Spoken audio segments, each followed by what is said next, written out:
This week's podcast is brought to you by water. And our guest that we're going to talk with today is hydration.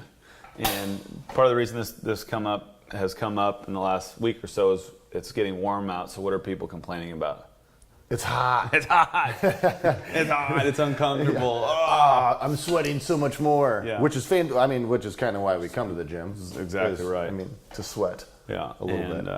You had people complaining all winter about it being cold, and now we're in the heat. So I think the big thing, and you've got some data, you as in Jeremy Whiteford, I as in John Rowley.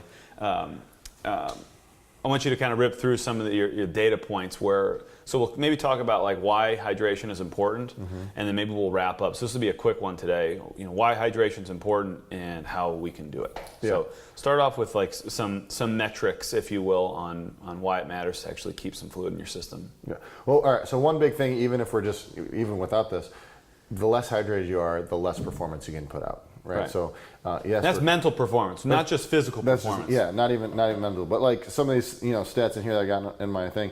At each percentage of body water loss, the consequences result in like at 0.5% increase strain on the heart. So as soon as you lose 0.5% of your body weight, you're increasing the strain on your heart. So let's say we're a 150-pound person. So 1%, 1.5%. Oh, but now you're up to 1%. No, so that's 1.5 pounds. Yeah. Pretty reasonable to do in a workout. Yeah, especially when you're sweating and stuff like that. Right. So now we're at 1%. We're reducing aerobic endurance, right? So, well, why can't I'm sweating right? Why can't I? I'm not replacing my fluids. Why can't I? It's harder for me to breathe. Well, you already had strain on your heart, and now you're reducing your aerobic performance. Aerobic is with oxygen. That's like running and such, right? 3% is reduced muscular endurance. Okay, so now we're in workouts. We've lost a ton of water. We're not replenishing of it. Right. No, it's gonna affect. And it's pretty. And maybe we'll talk about like sweat loss right now is something for everyone to do so they have an idea. Because do you have any idea what your sweat loss is like per hour? No. So I haven't done mine for a number of years, but at 70 degrees I was 2 pounds an hour.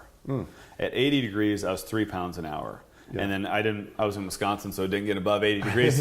So I assume I sweat more at above 80 degrees. So like yesterday it was 91. I know I'm going to at least lose 3 pounds an hour. Yeah. And that's a lot. That's significant. Yes. So I need to make sure. So maybe I'm not a huge advocate of people weighing themselves, but if you're weighing yourself for the purpose of hydration, I think it's very informative. Oh, absolutely. And then you also have to subtract. So say you weigh the simple way to do this is before you come to the gym, weigh yourself. After you work out, weigh yourself again, maybe with clothes off, and factor in how much you drank. So say you drank 16 ounces. Let's do the quick math. Say you're 150 pounds. You drank 16 ounces, so now just even numbers. Now you're 151. After the workout, you're down to 147. You actually lost 4 pounds. Yeah. So you want to be able to kind of understand what your sweat loss factor is. Yeah. I think that's one. Well, and also these are assuming you're coming in fully hydrated. Oh, right. Yeah. Yes. Because all of us are always fully hydrated. Never. Not even close. So say you come into the gym 3% with 3% dehydrated, right? Yeah. Just lack of loss 3%. You're already starting off in a negative, right? 4% reduced muscle strength, reduced motor skills, and heat cramps, right? 5% is heat exhaustion, cramping, fatigue. 6% is physical exhaustion, heat stroke. 10 to 20%. So just 10 to 20% dehydration is death. Yeah. Not to be taken lightly. Not to be taken. So hydration is pretty huge. But I think when it comes to like, for all of us in the gym that we want to know is like, okay, hydrating before, hydrating during, and then hydrating afterwards. Yeah. I know I'm a culprit of not hydrating afterwards, or delaying the inevitable, and then by the time you're thirsty, it's already too late. Too late. Yeah, right. Yeah, and so it's more of, do you still do noon? Yeah. How many noons do you do? Depends on the season. So like summer. Say you're golfing all day. Let's go real world examples. Yeah, so I'll typically do, my routine for the summer is when I wake up in the morning and I have my 20 ounces of water, I have a noon in that. Oh, so it's already done. It's already in there from the night before. From the night before. I set it up because that to me, the first 5 minutes of my day sets the standard for my hydration for the rest of the day. I'll get to points like you mentioned about how I fall behind, But as long as I paid ahead, I'm going to be okay. Because I'll usually go for a stretch in the afternoon where I'll go a couple hours and I'll just forget about it. Yeah. I'll get buried in work and then a couple hours go by, but at least lock that in. So real world example: wake up 20 ounces. I try and drink one more glass before I have tea or my coffee, or I use the quote marks here for whatever my fake coffee is now. And then I might not drink again till like 10 a.m. All right. Yeah. So like I've got probably 40 to 50 ounces of fluid in me, and then I might not drink again until 10 a.m. unless I work out in the morning. And then I'll probably have 2 more noons throughout the day. I kind of have at least a noon or 2 per, like if I did an hour of exertion where I'm sweating. So I need to get those electrolytes back in. Okay, good. So those, and then say, I know for me, if I don't have a big bottle of water, I don't drink nearly as much. So like, if I get one of those big, like go to Sprouts or whatever, and I'll get like this, whatever. So a liter and a half. Liter and a half a bottle of water. Yeah. I won't drink, if I have a small one or even my water bottle. You drink the small one. I'll drink the small one, but then I have to go refill it so I don't think about it. So I won't do it as much. I'll end up having a couple. If I have the big liter, right, and I think it's a good strategy, I'll drink all that and then I can refill it a lot more and more and more. Yeah. So one of the things in here, we can go for like those people that do like math and such, calculating just basic fluid needs. This is not including exercises, including water loss and all that fun stuff, but you can play around with that as you go. So for every kilo of body weight, which is 2.2 pounds, ingest 30 to 40 milliliters of water. So 110 pounds, you need 1.5 to 2 liters of water per day, right? If you're 220 pounds, that's me, 3 to 4 liters of water per day. Right. And that's not. And a liter is like 33 ounces for those of you non-metric fans. 33.8 or 33.8 something. I don't know. Look it up. It's on the bottle. Yeah. It's on the bottle. Yeah, so try and 3 to 4 liters for me, but just because water is, and it's not like, all right, everybody needs 8 glasses of water a day. It's not true. Not true. Well, the other thing is you can overhydrate too, and what a lot of people will notice is they're going to the bathroom every hour because they're drinking almost too much water, or they're not absorbing it. So, like the quick, for ladies, it's 6 to 8 times a day. It's kind of like normal amount of times to go to the bathroom, and guys, it's kind of 5 to 7. So, like in that normal range. And if you're going to the bathroom like 5 times before noon, like you're not absorbing anything. So quick recommendation is put salt in your water, so that you have so it has something to bind to, or drink with food. Like drink. If you watch an animal, they eat and then drink. Yeah. They eat food and then they drink. They don't then just drink water all day long. Yeah. So it's like that. That's why I'm a huge proponent of one, salt, because it's cheap. Salt sticks because you can pop them, or Nunes because they taste good, or some other product out there that is similar. Yeah, and for the salt, it's not, you're not doing like how many cranks can you fit into my water bottle. Like even a pinch helps. Sure. Like for those who can. And put it in your coffee. You won't even notice that it's there. Put a little twist in your coffee, or if you make a smoothie, put salt in your smoothie. And salt the heck out of your food too. Yeah. Oh, another thing, like people don't think about, so carbohydrates, right? Yes. If you break the 2 words apart, carbohydrate, right? Absorbs water, right? So you can. I'm not saying go and have. We're not, saying like go eat a bunch of carbs. But it's summer. It's summertime. You're expelling a lot of energy. You need to replenish some of those that energy back. So if you're having sweet potatoes, you can have veggies are carbohydrates. Sure. Right. And those will help bind some of that water, right? It'll help you retain some of that water, right? And you might find that you do better on fruit in the summer also. There's some, whether it's watermelon or cantaloupe or pineapple, or you might be able to handle a little bit more fruit in the summer because you're getting more sunshine and you're sweating more than you do in the winter. You're moving, you're doing a lot more stuff. Yeah, doing a lot more stuff. Yeah. How about those that, I know I used to anyways, and we kind of talked about it during the caffeine one. Wake up in the middle of the night and go to the bathroom all the time. Yeah. Right. One of those things is it's based off of, I was just reading earlier, based off a circadian rhythm, right? And your hormone aldotesterone or whatever it is, however you pronounce it. But it basically is the ebb and flow, and like if your circadian rhythm's off, then that hormone isn't working properly, and then it makes you have to get up and go pee in the middle of the night. Right. And that is like the worst thing. Well, because you're disrupting your sleep. Yeah. How do you fix your circadian rhythm? I go stand in the grass. So 21-day challenge. 21-day challenge, wherever we are in the middle of it. Yeah, hashtag 21-day challenge. You go stand in the grass. Yeah. And get some of the Earth's negative energy in a positive way. And it'll really, and some sunshine. Early morning sunshine is great, but just standing in the grass or on concrete or whatever you have access to plays a huge role in that. The other thing that helps me a lot with my rhythm is, and I've recommended this before, is magnesium oil.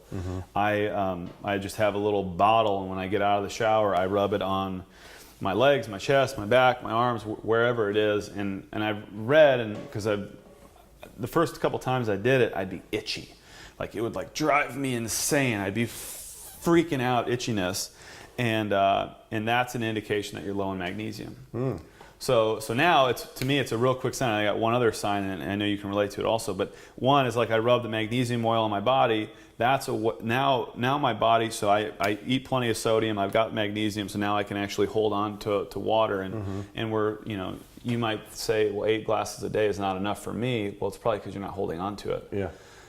But so that's one test that I have, besides for peeing on a strip, to kind of know how I'm feeling for the day. The other is an exhale hold test. Have you had experience with that on some days? Yeah. So so we're talking about just breathing. Yeah. So we're doing the 30-second. You do 30 deep breaths and then the exhale hold, right? And normally you go minute to 2 minutes, whatever, however long. I tell you one thing: when I'm dehydrated, it's like, how long is it? Friggin' 15 seconds, right?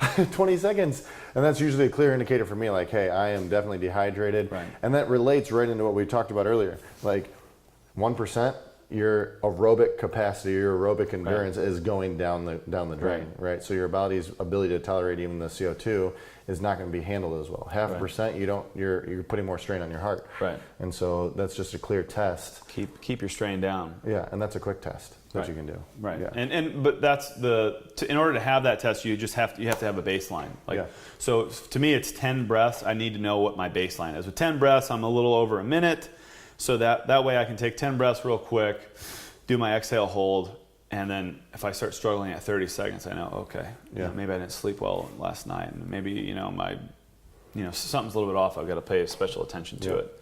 Another thing, if your hands hurt in the morning when you're getting on a pull-up bar, you're dehydrated. On a pull-up bar? If you get, well, even in general, if your hands hurt, right? If your hands hurt in the morning, and this happens a lot of time in the 5:15 class or earlier, you hop up and pull, oh, my hands hurt so bad. Right. Yeah. Have you had any water? Yeah. Has anybody ever, I wonder, weighed themselves before they went to sleep and then weighed yourself when you wake up? How much fluid you actually lose in the middle of the night? Be a couple pounds. Yeah, it can be a couple pounds. Right. So we're talking, that's 1%, and that's 2, right? Right. So your deal where you go with noon right off the bat, right in the morning. That's That's every morning. Single morning. Yeah, hydration is huge because it's going to play a role in mental performance, physical performance, and everything. And mental performance, physical performance, and skin health. Yeah. So and I'm holding my hands out right now. I haven't done hand maintenance, and I can't even tell you when. Yeah. But I do it every day by just staying nourished, and my hands stay soft. And it's like if you try and grab my callus, there's my little baby calluses are there, but they're still soft. And it's like you're on a cellular level, you want to have quality skin. Yeah. And hydration plays a huge role in that. So if your hands, what I'm trying to say is, if your hands are dried out and cracked, that's an indication that something systematically is wrong. Yes. And further, stop using chalk to dry. Speaking of hydration, and adding, throwing lotion. What is lotion going to do to fix the ultimate problem? Cover it. Just it covers mask it up. it? Yeah. So it might mask it for now, and maybe you have chapped lips or you have something sore, and chapped lips. You throw some lip balm on it or whatever, but it's not going to cure the actual situation. So what else can people do to get more adequately hydrated? Not just drink more water, but what else can they do?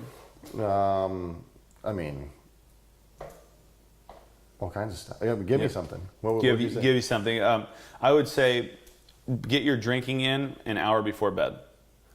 Oh, yeah. Get all your drinking in an hour before bed. And make sure you have a pinch of salt in there. Yeah. Yeah, I wouldn't chug. I sleep with a water bottle next to my bed all the time, and I usually drink it all before I end up going to sleep. Mm-hmm. But I mean, you put a pinch of sea salt in there, so that you actually retain it before you go to sleep. Yeah. The reason I was saying before, yes. So that's one option, is to load up so that your stays in your system, because a lot of people are playing catch up throughout the day, and you can't get caught up. So you end up slamming water before you go to bed, and then you're out of rhythm, so you're probably going to wake up to go to the bathroom anyway. But now you wake up because you got a full bladder. So I try and front load as much as I can. Drink with meals. You can take some supplements that help you retain, but again, salt is the most simple. You can use the magnesium oil. I cannot recommend that. What type do you use? Where do you buy it? I'll put it in the notes. All right. I don't know what it's called. It's called magnesium oil. It's got the blue. If you buy it on Amazon, it's got a blue label on it, and I think it's like $16 or something. And that's not bad at all. It lasts forever. Really? And it's really good for a foot soak if you want to do a foot soak at night with some warm water. I mean, I've literally fallen asleep with my feet in the foot soak. Just pass out. Well, yeah, because it just totally relaxes you. You can do Epsom salt baths. But to me, start early. Get on it. Make sure you are. I like taking some sort of supplement, whether it's just salt, a salt stick, or a Noon, first thing in the day, so that whatever I'm putting in the system, I know is going to stay there. And your body is like a sponge. Play catch up. Know what your weight is, like before and after. Maybe just kind of have a reference point. In guys and girls, like you're going to have, like, I know guys that are 4 pounds an hour sweaters. Yeah. And I know ladies that are like 2 or 3. Yeah.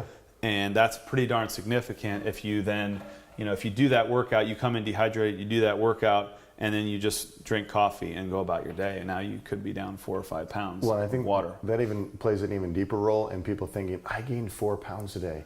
Do you realize your body can regulate 5 to 7 pounds of water weight in just a day? So don't be paying too much attention to the scale, unless, like you said, for the sheer thing of how much water am I losing? Right. I need to catch back up. I need to be able to get hydrated again, and treat hydration as a true recovery protocol, recovery tool, and treat it as serious as you take the workouts, because you won't be able to perform as well in the workout if you're not hydrated well. Right. So you're not going to be able to sleep as well, and you're going to crave more. You're going to crave more carbs because of the hydration that they provide. So the other thing is, at noon, for example, you think you're hungry. You probably are. That's fine. But drink some water first, just to see if you're actually hungry, or you might just be thirsty. So, just a couple tricks. It's unfortunately not rocket science, but you just have to be aware and kind of pay attention to where you are, and have a routine. Because once your day gets away from you, you have a hard time playing catch up. So some quick takeaways. Water bottle in the morning with the Noon or something. Yeah. That's great. At least 20 ounces. Even if you're a 100-pounder. Yeah. Even if you're a small person, you need water. If you're a big person, I'm not a big person, but I drink at least 30 because I drink my 20 ounces and then I fill it up again. So I have 30 to 40 ounces of water. So at least 20 ounces. Yeah. Use a big bottle if you have a hard time throughout the day. Use a big bottle and just keep on refilling it.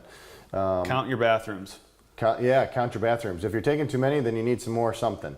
Yes, right? there's some something sodium, missing. Magnesium. You need some kind of electrolyte in there. Your pH balance is off, Yeah. which you could kind of play with the pH balance Yeah. doing some breathing. But Right.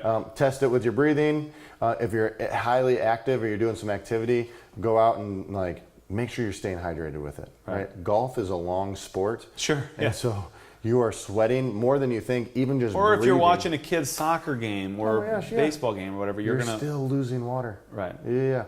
So make sure you're staying hydrated. Finish the night off with some water. Get your feet in some grass. Hashtag 21-day challenge. Yeah. And then get that circadian rhythm on point, and then stay after it. Yeah. Be consistent. And All hands. We need more hands. Yeah. I was just gonna say, pay attention to your hands. Your hands are a nice leading indicator. Pay attention to like the skin around your face. Like your face lotion is great, apparently. At least they sell us on the idea.